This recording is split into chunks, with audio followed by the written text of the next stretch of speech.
मित्रों, स्वाध्याय क्रम में आज का विषय है हम इंद्रो न पराजिज्ञ।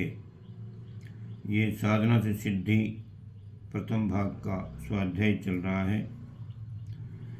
जिसके साथ चलना या थोड़े समय भी रहना है उसका नाम, गांव, पता, ठिकाना पूछते हैं। इससे निश्चिंता होती है कि साथ रहते किसी का कोई उपकार बन पड़े, जोखिम गदरबाजी हो, उस मामले को आगे बढ़ाया जा सके।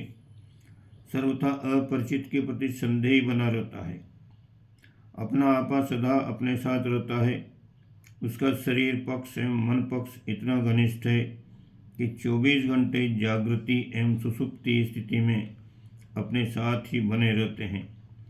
पत्नी को जीवन संगनी, अर्धांगिनी, दो शरीर एक प्राण आदि विशेषणों से संबोधित करते हैं, पर वह भी कुछ घंटे ही साथ रह पाती है, सो भी कुछ गज पेट दूर। बच्चे कभी कभी किसी प्रयोजन से निकट आते हैं, ये प्रिय समझे जाते हैं और उनके सुख दुख में साझी रहना होता है। इनके भविष्य के संबंध में सदा चिंता बनी रहती है और यथासंभव योजना व्यवस्था बनी रहती है। फिर शरीर और मन रूपी जैसे अंगरक्षकों जो निरंतर के साथियों के संबंध में उपेक्षा बरती जाए, ये आश्चर्य की बात है। उसका परिचय एवं प्रयोजन न पूछा जाए, न जाना जाए तो ये कितने अचंभे की बात है। जीवन जिस आत्मा को मिला है, ये उस प्रयोजन के निमित्त लग रहा है कि नहीं जिसके लिए वो मिला था। अफसरों को सरकारी बंगला, वाहन आदि मिलते हैं, तो उन्हें बता दिया जाता है कि उनका उपयोग सरकारी कार्यों के लिए ही होना चाहिए, निजी कार्यों के लिए नहीं। कोई अफसर अपने बड़े बंगले में से आधा भाग किराए पर उठा दे, आधे में खुद रहे, मोटर की जब जरूरत पड़े तो स्वयं इस्तेमाल करे और बाकी समय उसे किराए पर चलने दे, तो ये कार्य अनैतिक होंगे और पता चलने पर उसे दंड का भागी बनना पड़ सकता है। जीवन बहुमूल्य है, सृजिता की अनुपम कलाकृति है। ऐसा साधन संपन्न सुयोग सृष्टि के अन्य किसी प्राणी को नहीं मिला। बुद्धिमता का पिटारा कल्पनाशील मस्तिष्क जैसा मनुष्य को मिला है, वैसा अन्य किसी भी प्राणी के भाग्य में नहीं।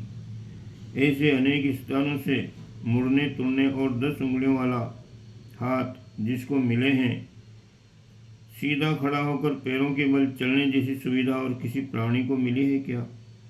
ऐसे स्वादिष्ट भोजन नियम पूर्वक किसे उपलब्ध होते हैं? आजीविका उपार्जन और उसे पीछे के लिए भी संग्रह रख सकने की क्षमता किसमें है? वस्त्र और मकान का उपयोग और कौन प्राणी करता है भला? सुव्यवस्थित परिवार बना पाने की बुद्धिमत्ता किसमें है? ज्ञान इंद्रियों की इतनी संवेदनशीलता किसमें है? प्राणियों में सर्वोत्तम स्तर का कलेवर किसे उपलब्ध है? फिर वो मनुष्य को ही मिले तो वो सृष्टा का पक्षपात हुआ, जबकि उसे समदर्शी और न्यायकारी कहा जाता है। मनुष्य को इतनी सुविधा मिले और अन्य प्राणी उससे वंचित रहें, तो इसे देखते हुए यही सोचना पड़ता है, या तो भगवान न्यायकारी नहीं है अथवा इतना सुविधा संपन्न जीवन उसे किसी ईश्वर इच्छित विशेष प्रयोजन के लिए मिला है। जैसा कि सरकारी अफसरों को अनेक सहायक सुयोग्य कर्मचारी मिलते हैं और टेलीफोन आदि साधनों की सुविधा रहती है।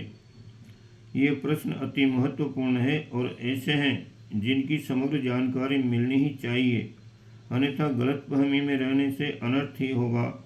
जब सौंपे हुए प्रयोजन के संबंध में समुचित प्रयास न किया गया होगा और आलस्य प्रमाद में दिन भर मनोरंजन के सारे साधन खप जाएं, तो सौंपने वाला बड़ा अफसर जिसकी व्यवस्था में राई रत्ती अंतर नहीं आता, वह सौंपे गए उत्तरदायित्व के निर्वाह संबंधी लेखा जोखा मांगेगा, तब उत्तर देते न बन पड़ेगा।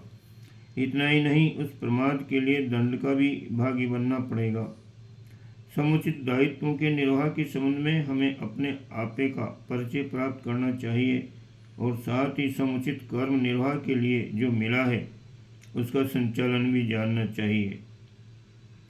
इन प्रश्नों का उत्तर प्राप्त करने के लिए हमें आत्मविस्मृति से उबरना चाहिए। यह आत्मविस्मृति ही माया जाल है। इससे उबरकर जो यथार्थ है उसे समझ लेने को आत्मज्ञान कहते हैं। इसे प्राप्त कर लेने पर, माया की तंद्रा से अपने को उबार लेने पर मनुष्य उस ज्ञान का अधिकारी बन जाता है जिसे सर्वश्रेष्ठ साध्य कहा गया है। यह जीव का निजी स्वरूप और उसे उपलब्ध जीवन संपदा तथा विशिष्ट साधनों की जानकारी उपलब्ध करनी चाहिए। जीवन जिसे सौंपा गया है वह असाधारण गरिमा संपन्न जीवात्मा है। जीवात्मा ईश्वर का एक अंश एवं युवराज है।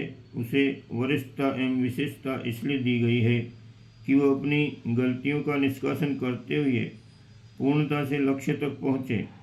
ईश्वर में जितनी कुछ विशेषताएं व विभूतियां हैं वे सभी मनुष्य के अंतराल में बीज रूप में छिपा कर रखी गई हैं।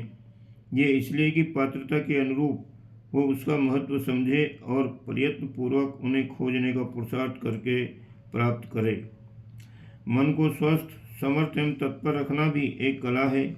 उसे जानकर अभ्यास में उतार लेने पर संकल्प बल एवं मनोबल के सहारे वह अपने तथा दूसरों के लिए बहुत कुछ कर सकता है। यही बात शरीर के संबंध में है। उसके अनुचित छेड़छाड़ न की जाए तो स्वस्थ, समर्थ, निरोग एवं बलिष्ठ रहकर वह दीर्घ जीवन का आनंद ले सकता है तथा इस समर्थ साधन के सहारे मन की प्रेरणाओं को प्रत्यक्ष चरितार्थ करके दिखा सकता है। इसके विपरीत यदि अनाड़ीपन से काम लिया जाए तो शरीर और मन दोनों ही रुग्ण रहने लगते हैं और ऐसी कुटेवें अपनाते हैं जिनके कारण जीवन भारभूत लगे और उनका निर्वाह ही भारभूत प्रतीत होने लगे। मनोविकारों से ग्रसित व्यक्ति शरीर और संबंधियों के साथ अपने कुटेवों के कारण दुर्व्यवहार करने लगते हैं, शरीर पर भी अनुचित भार लादते हैं।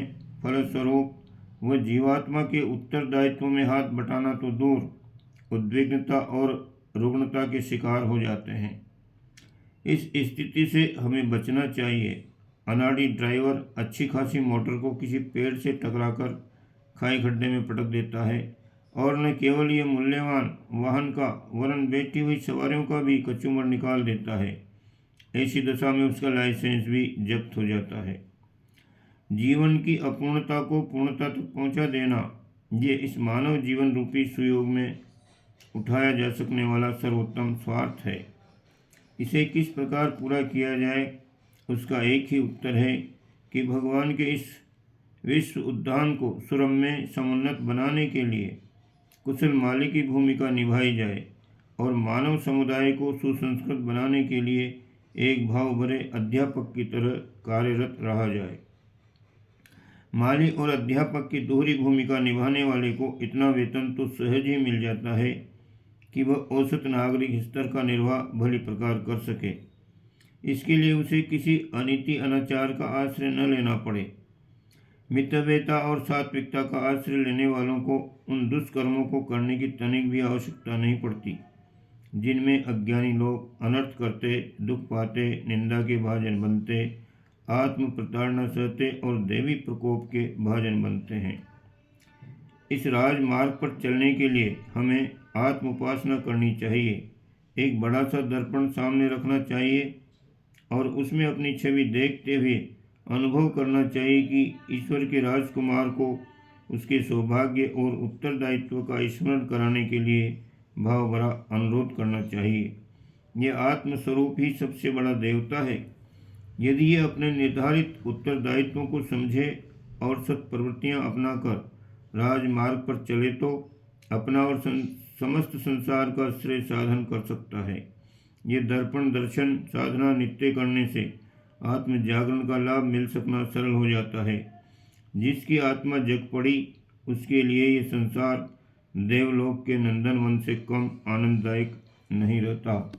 ओम शांति।